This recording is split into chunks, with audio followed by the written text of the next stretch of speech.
ಕನ್ನಡಿಗರಿಗೆ ಒಂದು ಪ್ರಶ್ನೆ. ಕೇರಳಗೆ ಕಾಂಗ್ರೆಸ್ ಇದೆ, ಮಹಾರಾಷ್ಟ್ರದಲ್ಲಿ ಶಿವಸೇನೆ ಇದೆ, ಹಾಗೂ ತಮಿಳ್ನಾಡಿನಲ್ಲಿ AIADMK ಮತ್ತು DMK ಅವ್ರಿಗೋಸ್ಕರ ಇದೆ, ನಾರ್ತ್ ಇಂಡಿಯನ್ಸ್ಗೆ BJP ಇದೆ. ಬಟ್ ಕರ್ನಾಟಕಕ್ಕೆ ಯಾರಿದ್ದಾರೆ?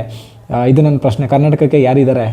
ಯಾಕಂದರೆ ನಾವೇ ಆರಿಸಿ ಕಳಿಸ್ತಂಥ ಕರ್ನಾಟಕ ಕಾಂಗ್ರೆಸ್ ಗೌರ್ಮೆಂಟ್ ನಮ್ಮ ವಿರುದ್ಧನೇ ಕೆಲಸ ಮಾಡ್ತಿದೆ, ನಮಗೇ ತಾರತಮ್ಯ ಮಾಡ್ತಿದೆ. ಕನ್ನಡಿಗರು ಮೋಸ್ಟ್ಲಿ ಕರ್ನಾಟಕದಲ್ಲೇ ಸೆಕೆಂಡ್ ಸಿಟಿಸನ್ಸ್ ಆಗಿಬಿಟ್ರಾ ಅನ್ನೋದು ನನ್ನದೊಂದು ಭಾವನೆ. ಯಾಕೆ ಹೇಳ್ತಾ ಇದ್ದೀನಿ ಅಂದರೆ, ಕರ್ನಾಟಕದಲ್ಲಿ ಎಷ್ಟು ಜನ CM ಇದ್ದಾರೆ ಅಂತ ನಾವು ಗೊತ್ತಿಲ್ಲ.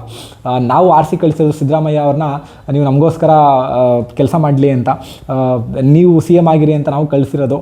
ಬಟ್ CM ಸಿದ್ದರಾಮಯ್ಯ ತುಂಬ ವೀಕ್ ಆಗಿಬಿಟ್ಟಿದ್ದಾರೆ. ಯಾಕಂದರೆ ಪಕ್ಕದ ರಾಜ್ಯದ MP, Kerala MP KC Venugopal is acting like a shadow CM of Karnataka. ಅದಾದಮೇಲೆ Priyanka Gandhi from Wayanad, she is also acting like a CM of Karnataka. And also DCM DK Shivakumar also wants to be the CM of Karnataka. And also again Rahul Gandhi ಅವರು ಕರ್ನಾಟಕದ super CM ಅಂತಲೇ ಹೇಳ್ಬೋದು. ಯಾಕೆ ಹೇಳ್ತಾ ಇದ್ದೀನಿ ಅಂದರೆ, ಪ್ರತಿ ಅಡ್ಮಿನಿಸ್ಟ್ರೇಟಿವ್ ಡಿಸಿಷನ್ಸಲ್ಲೂ ಇವರೆಲ್ಲ ಇಂಟರ್ಫಿಯರ್ ಆಗ್ತಾರೆ. ಬಟ್ ಆ ಪ್ರೆಷರ್ನ ನಮ್ಮ ಕರ್ನಾಟಕ ಲೀಡರ್ಸ್ಗೆ ಹ್ಯಾಂಡಲ್ ಮಾಡೋಕ್ಕಾಗ್ತಾ ಇಲ್ಲ. ಹೈಕಮಾಂಡ್ ಮುಂದೆ ಇವರು ಸ್ವಾಭಿಮಾನನ ಅಡ ಇಟ್ಬಿಟ್ಟಿದ್ದಾರೆ. ಯಾಕೆ ಅಂತ ಗೊತ್ತಿಲ್ಲ. ನಾನು ಹೇಳೋದಿಷ್ಟೇ, ಕಾಂಗ್ರೆಸ್ ಆಗಲಿ, BJP ಆಗಲಿ ಅಥವಾ JDS ಆಗಲಿ, ದಯವಿಟ್ಟು ಕರ್ನಾಟಕದ ಸ್ವಾಭಿಮಾನನ ಅಡ ಇಡಬೇಡಿ. ಕರ್ನಾಟಕಕ್ಕೆ ಅದರದೇ ಆದಂಥ ಇತಿಹಾಸ ಇದೆ, ಕರ್ನಾಟಕಕ್ಕೆ ಅದರದೇ ಆದಂಥ ಚರಿತ್ರೆ ಇದೆ, ಕರ್ನಾಟಕಕ್ಕೆ ಅದರದೇ ಆದಂಥ ಸ್ವಾಭಿಮಾನ ಇದೆ. ದಯವಿಟ್ಟು ನೀವು ನಿಮ್ಮ ರಾಜಕೀಯದ ಲಾಭಕ್ಕೋಸ್ಕರ ಅಥವಾ ಅಧಿಕಾರದ ಅಪಾಪಿಗೋಸ್ಕರ ಅಥವಾ ನಿಮ್ಮ ಬಿಸ್ನೆಸ್ ವೆಂಚರ್ಸ್ಗೋಸ್ಕರ ದಯವಿಟ್ಟು ಕರ್ನಾಟಕದ ಅಸ್ಮಿತೆನ ಮತ್ತು ಕರ್ನಾಟಕದ ಸ್ವಾಭಿಮಾನನ ದಯವಿಟ್ಟು ಅಡ ಮಡಗಬೇಡಿ. ನಿಮಗೆ ಓಟ್ ಹಾಕಿರೋದು ಕಾಂಗ್ರೆಸ್ ಅವರು, ನಿಮ್ಮನ್ನ ಉಳಿಸಿ ಬೆಳೆಸ್ತಾ ಇರೋರು, ನಿಮಗೆ ಓಟ್ ಹಾಕಿರೋದು ಕರ್ನಾಟಕ ಜನತೆ, ನಿಮ್ಮನ್ನ ಉಳಿಸಿ ಬೆಳೆಸ್ತಾ ಇರೋದು ಕರ್ನಾಟಕ ಜನತೆ, ನಿಮಗೆ ಅಧಿಕಾರ ಕೊಟ್ಟಿರೋದು ಕರ್ನಾಟಕ ಜನತೆ, ನಿಮ್ಮ ಬಿಸ್ನೆಸ್ಗೆ ಸಪೋರ್ಟ್ ಮಾಡಿರೋದು ಕೂಡ ಸಾವಿರಾರು ಎಕರೆ ಮಾಡ್ಕೊಂಡಿದ್ದೀರಾ, ಎಲ್ಲರೂ ಸಾವಿರಾರು ಕೋಟಿ ದುಡ್ಡುಗಳು ಮಾಡ್ಕೊಂಡಿದ್ದೀರಾ. ಇದಕ್ಕೆಲ್ಲದಕ್ಕೂ ಕರ್ನಾಟಕ ಜನತೆ ಕಾರಣ. ನೀವು ಹೋಗಿ ಯಾಕೆ ಹೈಕಮಾಂಡ್ ಮುಂದೆ ಕೈ ಕಟ್ಕೊಂಡು ನಿಂತ್ಕೊತೀರಾ? What is your problem? High command ಏನಾದ್ರು ಓಟ್ ಹಾಕ್ತಾರಾ ನಿಮಗೆ ಓಟ್ ಹಾಕೋದು ಕರ್ನಾಟಕ ಜನತೆ ಅಲ್ವಾ? You should be answerable to people of Karnataka, not to high command. ಎಲ್ಲದಕ್ಕೂ ಹೈಕಮಾಂಡ್ ಅಂತ ದಯವಿಟ್ಟು ಹೇಳ್ಬಿಡಿ. ಎಷ್ಟು ಅಸಹ್ಯ ಅನಿಸುತ್ತೆ ಗೊತ್ತಾ ಇಲ್ಲಿಂದ ನೋಡಬೇಕಾದ್ರೆ. As Kannadiga citizen, I feel very ashamed seeing all these things. ಒಂದು ಸ್ವಲ್ಪ ಸ್ವಾಭಿಮಾನ ಇಲ್ವಾ? ಯಾಕೆ ಅಂದರೆ ಲಾಸ್ಟ್ ವೀಕು ಬ್ಯಾಂಗ್ಳೂರ ಯಲಾಂಕದಲ್ಲಿ ಕೋಗಿಲು ಲೇಔಟ್ ಅಂತ ಒಂದಿದೆ. ಅಲ್ಲಿ ಒಂದಷ್ಟು ಜನ ಅಕ್ರಮವಾಗಿ ವಲಸೆ ಬಂದು ಅಲ್ಲಿ ಮನೆ ಕಟ್ಕೊಂಡಿರ್ತಾರೆ. ನಮ್ಮ ಕರ್ನಾಟಕ ಅಡ್ಮಿನಿಸ್ಟ್ರೇಷನ್ ಹೋಗಿ ಅಲ್ಲಿ ಅದನ್ನು ಡೆಮಾಲಿಷ್ ಮಾಡಿರುತ್ತೆ. ಮಾಡಿದ ತಕ್ಷಣ ಕೇರಳದ communist leader CM Pinarayi Vijayan ಅಂತ ಈ ವ್ಯಕ್ತಿ ಒಂದು ಟ್ವೀಟ್ ಮಾಡ್ತಾರೆ, Karnataka government is acting like a bulldozer government ಅಂತ. ಅದಾದಮೇಲೆ KC Venugopal is MP from Kerala, he also comes and interfere in Karnataka administrative matters. ಈ ವಿಚಾರವಾಗಿ ಅವರು ಬಂದು ಇಂಟರ್ಫಿಯರ್ ಆಗ್ತಾರೆ. ಅದಾದಮೇಲೆ ಪಾಕಿಸ್ತಾನ್ ಫಾರಿನ್ ಮಿನಿಸ್ಟ್ರು ಕೂಡ ಒಂದು ಟ್ವೀಟ್ ಮಾಡುತ್ತೆ, don't trouble the minorities of Karnataka ಅಂತ. ಸೊ ಇದೆಲ್ಲ ಆಗಿದ ತಕ್ಷಣ ನಮ್ಮ ಕಾಂಗ್ರೆಸ್ ಲೀಡರ್ಸ್ ಬಂದು ಒಂದು ಪ್ರೆಸ್ ಮೀಟ್ ಮಾಡ್ತಾರೆ. ವಿತಿನ್ 24 hours ನೋಡಿ, ಇವ್ರು ಕೆಲಸನೇ ಮಾಡಲ್ಲ. ವಿತಿನ್ 24 hours ಪ್ರೊಆಕ್ಟಿವ್ ಆಗಿ ಬಂದ್ಬಿಟ್ಟು ಒಂದು ಪ್ರೆಸ್ ಮೀಟ್ ಮಾಡ್ತಾರೆ. ಪ್ರೆಸ್ ಮೀಟ್ ಮಾಡ್ಬಿಟ್ಟು ಏನು ಹೇಳ್ತಾರೆ ಅಂದರೆ, ಯಾರ್ಯಾರು ಅಲ್ಲಿ ಅಕ್ರಮವಾಗಿದ್ದರೋ ಅಲ್ಲಿಯ ಅರ್ಹರಿಗೆ, ಕೊಯ್ಲು ಲೇಔಟ್ನ ಅರ್ಹರಿಗೆ BDA ಫ್ಲ್ಯಾಟ್ ಕೊಡ್ತೀವಿ, ವಿತಿನ್ 2 daysನಲ್ಲಿ BDA ಫ್ಲ್ಯಾಟ್ನ ಅಲೋಕೇಟ್ ಮಾಡ್ತೀವಿ ಅಂತ ಅಷ್ಟು ಪ್ರೊಆಕ್ಟಿವ್ ಆಗಿ ಬಂದು ಒಂದು ಪ್ರೆಸ್ ಮೀಟ್ ಮಾಡ್ತಾರೆ. ನಾನು ಕೇಳೋದು, ಬಡವರಿಗೆ ಹೆಲ್ಪ್ ಮಾಡಿ, ಬಟ್ ನಮ್ಮ ರಾಜ್ಯದ ನಿರಾಶ್ರಿತರಿಗೆ ಮನೆ ಕೊಡಿ ಫಸ್ಟು. ಏಕೆಂದರೆ ಒಂದು 3 years ಕೊಡಗುನಲ್ಲಿ ಒಂದು ಲ್ಯಾಂಡ್ ಸ್ಲೈಡ್ ಆಗುತ್ತೆ, ಸುಮಾರು ಜನ ಮನೆ ಕಳ್ಕೊತಾರೆ, ಸುಮಾರು ಜನ ನಿರಾಶ್ರಿತರು ಈಗಲೂ ಟೆಂಟ್ ಹಾಕೊಂಡು ಜೀವನ ಮಾಡ್ತಾ ಇದ್ದಾರೆ. ಫಸ್ಟು ಅವ್ರಿಗೆಲ್ಲ ಮನೆ ಕಟ್ಸ್ಕೊಡಿ. ಜೊತೆಗೆ ನಮ್ಮ ನಾರ್ತ್ ಕರ್ನಾಟಕದವರು ಇದು ಒಂದು 4-5 ವರ್ಷದಿಂದ ಗೋವಾದಲ್ಲಿ ನಮ್ಮ ನಾರ್ತ್ ಕರ್ನಾಟಕದವರು ಕೂಡ ಇದೇ ಥರ ಒಂದು ಕಡೆ ಸೆಟಲ್ಮೆಂಟ್ ಆಗಿರ್ತಾರೆ. ಅವ್ರನ್ನ ಅಲ್ಲಿಯ ಗೌರ್ನಮೆಂಟ್ ಆ ಟೈಮಲ್ಲಿ ಅಲ್ಲಿ ಮನೆಗಳನ್ನೆಲ್ಲ ಡೆಮಾಲಿಷನ್ ಮಾಡಿ ಅವ್ರನ್ನೆಲ್ಲ ಒಕ್ಲೆಬ್ಸ್ತಾರೆ. ಆ ಟೈಮಲ್ಲಿ ಇವ್ರು ಯಾರು, ನಮ್ಮ ಕಾಂಗ್ರೆಸ್ ಲೀಡರ್ಸ್ ಆಗಲಿ BJP ಲೀಡರ್ಸ್ ಆಗಲಿ, ಇವ್ರು ಯಾರೋ ಮಾತಾಡಲ್ಲ. ಅಗೇನ್ಸ್ಟ್ ಹೋಗಿ ಪ್ರೊಟೆಸ್ಟ್ ಮಾಡೋದಾಗಿತ್ತು ಇವರು, ಅಥವಾ ಅವ್ರನ್ನ ಕರೆಸಿ ಅವ್ರಿಗೂ ಮನೆ ಕೊಡ್ಬೋದಾಗಿತ್ತು. ಬಟ್ ಇವರೇನು ಮಾಡಲ್ಲ. ನಮ್ಮ ಮೇಲೆ ಇಲ್ದಿರೋ ಪ್ರೀತಿ ಅಕ್ಕಪಕ್ಕದ ರಾಜ್ಯದವ್ರ ಮೇಲೆ ಯಾಕೆ ಅಂತ ನಾನು CM ಸಿದ್ದರಾಮಯ್ಯ ಅವ್ರನ್ನ ಕೇಳೋದು. ಏನಕ್ಕೆ ಅಂದರೆ ಒಂದು ಕಡೆ ತುಂಬ ಬೇಜಾರಾಗುತ್ತೆ. ಟ್ಯಾಕ್ಸ್ ಕಟ್ಟೋದು ನಾವು, ಇವ್ರಿಗೆ ಅಧಿಕಾರ ಕೊಡೋದು ನಾವು, ಇವ್ರ ರ್ಯಾಲಿಲಿ ಭಾಗವಹಿಸೋದು ನಾವು, ಬಟ್ ಇವರೇ ಹೆಲ್ಪ್ ಮಾಡೋದು ಅಕ್ಕಪಕ್ಕದ ರಾಜ್ಯಗಳಿಗೆ. ಚಿಕ್ಕ ಎಕ್ಸಾಂಪಲ್ ಕೊಡ್ತೀನಿ. ಕೇರಳದ ವಯನಾಡಿನಲ್ಲಿ ಆನೆ ತುಳಿತದಿಂದ ಒಬ್ಬ ವ್ಯಕ್ತಿ ಸತ್ತೋಗ್ಬಿಡ್ತಾನೆ.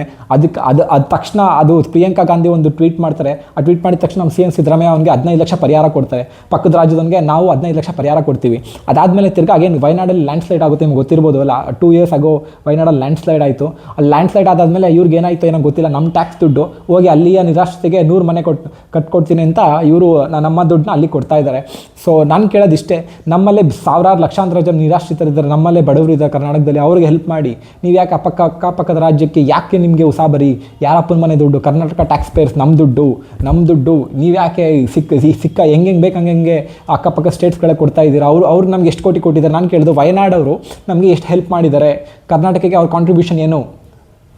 ನಾನು ಕೇಳೋದಿಷ್ಟೇ, ಯಾಕೆ ಈ ಮಟ್ಟಕ್ಕೆ ನೀವು ಸ್ವಾಭಿಮಾನ ಕಳ್ಕೊಂಡಿದ್ದೀರಾ?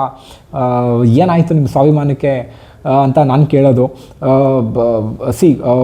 ನಿಮ್ಮದು ಇದೆ ಮನೆ ಕೊಟ್ಟರೆ ಮೋಸ್ಟ್ಲಿ ಮೈನಾರಿಟಿ ಅಪೀಸ್ಮೆಂಟಾ ಇದು, ಇಲ್ಲ ಓಲೈಕೆ ರಾಜಕಾರಣನೋ ಏನೋ ನನಗೆ ಗೊತ್ತಾಗ್ತಾ ಇಲ್ಲ. ನಾನು ಕೇಳಿದ್ದು ಇವರು ಅವ್ರದ್ದು ವೋಟ್ ಬ್ಯಾಂಕ್ ಇದೆ, ಆ ವೋಟ್ ಬ್ಯಾಂಕ್ನ ಸೇವ್ ಮಾಡ್ಕೊಳ್ಳೋಕ್ಕೆ ಇವರು ಎಲ್ಲ ಥರ ಡರ್ಟಿ ಗೇಮ್ಸ್ ಕೂಡ ಪ್ಲೇ ಮಾಡ್ತಾ ಇದ್ದಾರೆ ಇವರು ಅಂತ ನಾನು ಅನ್ಕೊತೀನಿ. ಆ ಕೊಗಿಲು ಲೇಔಟ್ನಲ್ಲಿ ಇಲ್ಲೀಗಲ್ ಬಾಂಗ್ಲಾದೇಶೀಸ್ ಇರ್ಬೋದು, ಅಕ್ಕಪಕ್ಕ ಸ್ಟೇಟ್ಸಿಂದ ಬಂದಿರ್ಬೋದು, ಕಳ್ಳರಿರ್ಬೋದು, ಇವರು ಯಾರು ಬೇಕಾದ್ರೂ ಇರ್ಬೋದು. ಫಸ್ಟ್ ಅವ್ರದ್ದು ಬ್ಯಾಕ್ಗ್ರೌಂಡ್ ಚೆಕ್ ಆಗಬೇಕು, ಎಲ್ಲಿಂದ ಬಂದಿದ್ದಾರೆ, ಯಾತಕ್ಕಾಗಿ ಬಂದಿದ್ದಾರೆ, ಅವ್ರ ಸ್ಟೇಟಲ್ಲಿ ಯಾಕೆ ಅವರಿಲ್ಲ, ನಮ್ಮ ಸ್ಟೇಟಲ್ಲಿ ಬಂದು ಏನು ಮಾಡ್ತಾ ಇದ್ದಾರೆ ಅಂತ ಫಸ್ಟ್ ಬ್ಯಾಕ್ಗ್ರೌಂಡ್ ಚೆಕ್ ಆಗಬೇಕು. ಅದಾದಮೇಲೆ ನೆಕ್ಸ್ಟ್ ಬೇರೆ ಡಿಸಿಷನ್ಸ್ ತೊಗೋಬೇಕು. But I think they have failed ಮಿಸರಬಲಿ in administration. Karnataka Congress government 2.5 years ಆಗಿದೆ, ಇವರು ಯಾವುದೇ ಥರ ಒಳ್ಳೆ ಅಡ್ಮಿನಿಸ್ಟ್ರೇಟಿವ್ ಡಿಸಿಷನ್ ತೊಗೊಳಕ್ಕೆ ಆಗ್ತಾ ಇಲ್ಲ ಇವ್ರ ಕೈಲಿ. ಯಾವುದೇ ಥರ ಒಳ್ಳೆ ಕೆಲಸಗಳು ನಡೀತಾ ಇಲ್ಲ, ಡೆವಲಪ್ಮೆಂಟ್ ಆ್ಯಕ್ಟಿವಿಟೀಸ್ ನಡೀತಾ ಇಲ್ಲ. ನಾನು ಕೇಳಿದ್ರೆ ಸಾಫ್ಟ್ವೇರ್ ಕಂಪ್ನೀಸ್ ಎಲ್ಲ ಅಕ್ಕಪಕ್ಕದ ತೆಲಂಗಾಣ, ಆಂಧ್ರ ಪ್ರದೇಶಕ್ಕೆ ಹೋಗ್ತಾ ಇದೆ. ಇವರು ಹೈಕಮಾಂಡ್ ಮುಂದೆ ಮಂಡಿ ಹೊರ್ಕೊಂಡು ಬಕೆಟ್ ಇಟ್ಕೊಂಡು ಇವರು ಜೀವನನ ಸಾಗಿಸ್ತಾ ಇದ್ದಾರೆ. ಸಾಕು, ನಾನು ಕೇಳೋದು ಸಾಕು. ಎಷ್ಟು ಸಾವಿರಾರು ಕೋಟಿ ದುಡ್ಡು ಮಾಡಿದ್ದೀರಾ, ಸಾವಿರಾರು ಎಕರೆ ಜಮೀನು ಮಾಡಿದ್ದೀರಾ, ಇನ್ನೂ ಏನು ಬೇಕು ನಿಮಗೆ? ನಿಮ್ದು ಇನ್ನೂ 10 ಜನರೇಷನ್ ಆಗೋಷ್ಟು ತಿನ್ನಷ್ಟು ದುಡ್ಡು ಮಾಡಿದ್ದೀರಾ ನೀವೆಲ್ಲ. ಯಾಕೆ ಇನ್ಮೇಲಾದರೂ ಜನಕ್ಕೋಸ್ಕರ ವರ್ಕ್ ಮಾಡಿ, ಸಾಕು ತಿಂದಿದ್ದು ಸಾಕು. ಇನ್ಮೇಲಿಂದ ಜನಗೋಸ್ಕರ ವರ್ಕ್ ಮಾಡಿ, ಅಧಿಕಾರ ಮಾಡೋಕ್ಕಾಗಲಿಲ್ಲ ರಿಸೈನ್ ಕೊಟ್ಬಿಟ್ಟು ಮನೆಗೆ ಬನ್ನಿ. ಏನು ಕಡಿಮೆ ನಿಮಗೆ? ಕರ್ನಾಟಕದ ಶ್ರಮಿಕ ವರ್ಗಕ್ಕೆ, ಸ್ಪೆಷಲಿ ಕರ್ನಾಟಕ ಗೌರ್ಮೆಂಟಿಂದ ಯಾರು ತುಂಬ ತೊಂದರೆಯಿಂದ ಯಾರು ಕಷ್ಟಪಟ್ಟು ದುಡಿತಾ ಇದ್ದಾನೋ ಈ ಶ್ರಮಿಕ ವರ್ಗ ಅಂತ ಒಂದು ಬರುತ್ತೆ, ಮಿಡಲ್ ಕ್ಲಾಸ್ ಅವ್ರಿಗೆ ಕಂಪ್ಲೀಟ್ ಪ್ರಾಬ್ಲಮ್ ಕೊಡ್ತಾ ಇದ್ದಾರೆ ಇವರು. ನಾವೇ ಒಂದು ಮನೆ ಕಟ್ಕೊಳ್ಳೋಕ್ಕೆ ಎಷ್ಟು ವರ್ಷ ಕಷ್ಟಪಡ್ತೀವಿ ನಿಮಗೆ ಗೊತ್ತು. ನಾವೇ ಒಂದು ಮನೆ ಕಟ್ಕೊಂಡು, ಎಲೆಕ್ಟ್ರಿಸಿಟಿ ಟ್ಯಾಕ್ಸ್ ಕಟ್ಕೊಂಡು, ವಾಟರ್ ಟ್ಯಾಕ್ಸ್ ಕಟ್ಕೊಂಡು, ಆ ಪ್ಲ್ಯಾನ್ ಅಪ್ರೂವ್ ಮಾಡೋಕ್ಕೆ ದುಡ್ಡು ಕೊಟ್ಕೊಂಡು, ನಾವೇ ಅಕಸ್ಮಾತ್ ಸ್ವಲ್ಪ ರಾಜಕಾರಣದ ಮೇಲೆ ಏನಾರು ಕೊಟ್ಬಿಟ್ರೆ ಬಂದುಬಿಟ್ಟು ಹೊಡೆದಾಕ್ಬಿಡ್ತಾರೆ ಇವರು. ನಮ್ಮ ಮನೆ, ನಮ್ಮ ಸೈಡಲ್ಲಿ ಕಟ್ಟಿರೋ ಮನೆಯೇ ಇವರೇ ಕರೆಂಟ್ ಕೊಟ್ಟಿರ್ತಾರೆ, ಇವರೇ ವಾಟರ್ ಕೊಟ್ಟಿರ್ತಾರೆ, ಎಲೆಕ್ಟ್ರಿಸಿಟಿ ಕೊಟ್ಟಿರ್ತಾರೆ, ಎಲ್ಲ ಇವರೇ ಕೊಟ್ಟಿರ್ತಾರೆ, ಪ್ಲ್ಯಾನ್ ಕೊಡಿ ಇವರು ಅಪ್ರೂವ್ ಮಾಡಿರ್ತಾರೆ.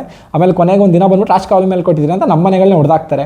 ಜೊತೆಗೆ ನಾವು ಅಕಸ್ಮಾತ್ ಅಪ್ಪಿತಪ್ಪೇನಾದ್ರು ರೆವೆನ್ಯೂ ಲೇಔಟ್ನಲ್ಲಿ ಏನಾದರೂ ಮನೆ ಕಟ್ಬಿಟ್ರೆ ಅದು ಇಲ್ಲೀಗಲ್ ಅಂತ, ಅದನ್ನು ಲೀಗಲ್ ಮಾಡಿಸ್ಕೊಳ್ಳೋಕ್ಕೆ ನಾವೇ ಒಂದಷ್ಟು ಲಕ್ಷ ದುಡ್ಡು ಕೊಟ್ಬಿಟ್ಟು ನಾವು ನಮ್ಮ ರೆವೆನ್ಯೂ ಲೇಔಟಲ್ಲಿ ನಮ್ಮ ಮನೆಯೇ ನಾವೇ ದುಡ್ಡು ಕೊಟ್ಟು ಲೀಗಲ್ ಮಾಡಿಸ್ಕೋಬೇಕು. ಅಂಥದ್ರಲ್ಲಿ ನೀವು ಅಲ್ಲಿಯ ಕೊಗಿಲು ಲೇಔಟ್ನ ಅಕ್ರಮ ವಲಸಿಗರಿಗೆ ವಿತಿನ್ 24 hours ಸ್ಪ್ಯಾನಲ್ಲಿ ನೀವು ಅವ್ರಿಗೆ ಎಷ್ಟು ಅಂದರೆ ಫ್ಲ್ಯಾಟ್ ಕೊಡೋ ಮಟ್ಟಕ್ಕೆ ಹೋಗಿದ್ದೀರಾ ಅಂದರೆ ನಾನು ಕೇಳೋದು, why this much minority appeasement? Tax payers ದುಡ್ಡು ಯಾಕೆ ಕಾಲ್ ಮಾಡ್ತಾ ಇದ್ದೀರಾ? ನಿಮ್ಮ ಅಜೆಂಡಾ ಏನು? What's the agenda of Karnataka Congress government? ಯಾಕೆ ಇಷ್ಟೊಂದು ಸ್ವಾಭಿಮಾನ ಮಾರ್ಕೊಂಡಿದ್ದೀರಾ? ನಿಮಗೆ ಕೇಳೋರು ಇಲ್ವಾ? ಮನೇಲಿ ಯಾರು ಬೈಯಲ್ವಾ ನಿಮಗೆ? ಅಟ್ಲೀಸ್ಟ್ ರಾತ್ರಿ ಊಟ ಹೆಂಗೆ ಮಾಡ್ತೀರಾ ನೀವು? ನಿಮಗೆ ಮಲಗ್ದಾಗ ನಿದ್ದೆ ಬರುತ್ತಾ? ಇದೇ ನನ್ನ ಕ್ವೆಶ್ಚನ್ನು. ಯಾಕೆ ಇಷ್ಟೊಂದು ಸ್ವಾಭಿಮಾನನ ಅಡ ಇಟ್ಕೊಂಡಿದ್ದೀರಾ? ಸಾಕು ಮಾಡಿ ಇದೆಲ್ಲ. ಅಟ್ಲೀಸ್ಟ್ 2.5 ವರ್ಷ ಇದೆ, ಇನ್ನಾದರೂ ಕರ್ನಾಟಕದಲ್ಲಿ ಒಂದು ಒಳ್ಳೆ ಆಡಳಿತ ಕೊಡಿ ಅಂತ ನಾನು ಕೇಳ್ಕೊತೀನಿ. ಆಮೇಲೆ ಜನಗಳು ಅಷ್ಟೇ, ದಯವಿಟ್ಟು ಪ್ಲೀಸ್ ನನ್ನೊಂದೊಂದು ರಿಕ್ವೆಸ್ಟು, ವೋಟ್ ಮಾಡಬೇಕಾದ್ರೆ ತುಂಬ ಜಾಗರೂಕ ಆಗಿ ವೋಟ್ ಮಾಡಿ. ಯಾರಿಗೆ ವೋಟ್ ಮಾಡ್ತಾ ಇದ್ದೀವಿ, ಅವ್ರ ಅಜೆಂಡಾ ಏನು, ಅವ್ರು ನಮಗೋಸ್ಕರ ಏನು ಮಾಡ್ತಾರೆ, ಅವ್ರ ಕೆಲಸ ಏನು. ನಾವು ವೋಟ್ ಮಾಡಿದ್ವಿ ಇವ್ರು ನಮಗೋಸ್ಕರ ಕೆಲಸ ಮಾಡಲಿ ಅಂತ, ಇವರು ನಮಗೋಸ್ಕರ ಕೆಲಸ ಮಾಡಬೇಕು. ಇದು ಉಲ್ಟಾ ಆಗಿಬಿಟ್ಟಿದೆ, ನಾವು ಇವ್ರಿಗೋಸ್ಕರ ಕೆಲಸ ಮಾಡೋ ಥರ ಆಗ್ತಾಯಿದೆ ಇಲ್ಲಿ. ಇವರು ನಮಗೋಸ್ಕರ ಕೆಲಸ ಮಾಡಬೇಕು, ಇವರು ದೇ ಆರ್ ಅವರ್ ವರ್ಕರ್ಸ್. ನಮ್ಮ ಕೆಲಸ ಮಾಡಲಿಕ್ಕೆ ನಾವು ಇವ್ರನ್ನ ವಿಧಾನಸೌಧದಲ್ಲಿ ಕೂರಿಸಿರೋದು. ಇವರು ಈ ಥರ ಒಂಥರ ಐ ಥಿಂಕ್ ವರ್ಸ್ಟ್ ಅಡ್ಮಿನಿಸ್ಟ್ರೇಷನ್ ನಾನು ಕೇಳಿದ್ರೆ. ಸೊ ದಯವಿಟ್ಟು ವೋಟ್ ಮಾಡಬೇಕಾದ್ರೆ ಪ್ರಜ್ಞಾವಂತರಾಗಿ ಕರ್ನಾಟಕದವರು ಒಂದು ಸ್ಟ್ರಾಂಗ್, ನಮಗೋಸ್ಕರ ಒಂದು ಒಳ್ಳೆ ಪಕ್ಷ ಕಟ್ಟೋಣ, ಕರ್ನಾಟಕದ ಇಂಟ್ರೆಸ್ಟ್ನ ಕಾಪಾಡ್ಕೊಳ್ಳೋ ಒಂದು ಒಳ್ಳೆ ಪಕ್ಷ ಕಟ್ಟೋಣ. ಇವರೆಲ್ಲ ಬೇಡ ನಮಗೆ. ಆಲ್ವೇಸ್ ಯಾರ್ಯಾರು ಹೈಕಮಾಂಡ್ ಅಂತಾರೋ ಹೈಕಮಾಂಡ್ ಅಂತ 100 ಸಲ ಹೇಳ್ತಾರೋ ಅವ್ರು ಯಾರೂ ನಮಗೆ ಬೇಕಾಗಿಲ್ಲ. ನಮಗೆ ಒಳ್ಳೆ ಕಾಂಗ್ರೆಸ್ ಲೀಡರ್ಸ್ ಬೇಕು ನಮಗೆ. ಫಾರ್ ಎಕ್ಸಾಂಪಲ್, ನೀವು ಕೇರಳ, ತಮಿಳ್ನಾಡು, ಮಹಾರಾಷ್ಟ್ರ MP MLAಗಳು ನೋಡಿದ್ರೆ ಒಂಥರ ಖುಷಿ ಆಗುತ್ತೆ. ಏಕೆಂದರೆ ಏನೇ ಆಗಿರಲಿ, ಯಾವುದೇ ರಾಜಕೀಯ ಪಕ್ಷದವರಾಗಿರಲಿ, ಫಸ್ಟ್ ಅವರು ಕೇರಳದವರಾದರೆ ಕೇರಳದ ಅಸ್ಮಿತೆಗೆ, ಕೇರಳದ ಜನರಿಗೆ ಫಸ್ಟು ಪ್ರಿಫರೆನ್ಸ್ ಕೊಡ್ತಾರೆ. ತಮಿಳ್ನಾಡವರು ಅಂತ ಬಿಡಿ, ಅವ್ರ ಬಗ್ಗೆ ಮಾತಾಡೋ ಅವಶ್ಯಕತೆ ಇಲ್ಲ. ಏನೇ ಆದರೂ ಫಸ್ಟು ತಮಿಳ್ನಾಡು. ಬಟ್ ನಮ್ಮದಲ್ಲಿ ಹಾಗಲ್ಲ. ಏನಂದರೆ ಫಸ್ಟ್ ಅಕ್ಕಪಕ್ಕ ರಾಜ್ಯದವರು, ನೆಕ್ಸ್ಟ್ ನಾವು ಕನ್ಸಿಡರ್ ಆಗ್ತೀವಿ. So again ಇರ್ರೆಸ್ಪೆಕ್ಟ್ of the parties, BJP ಆಗಿರಲಿ, ಕಾಂಗ್ರೆಸ್ ಆಗಿರಲಿ, JDS ಆಗಲಿ, ದಯವಿಟ್ಟು ಸ್ವಾಭಿಮಾನನ ಅಡ ಇಡಬೇಡಿ.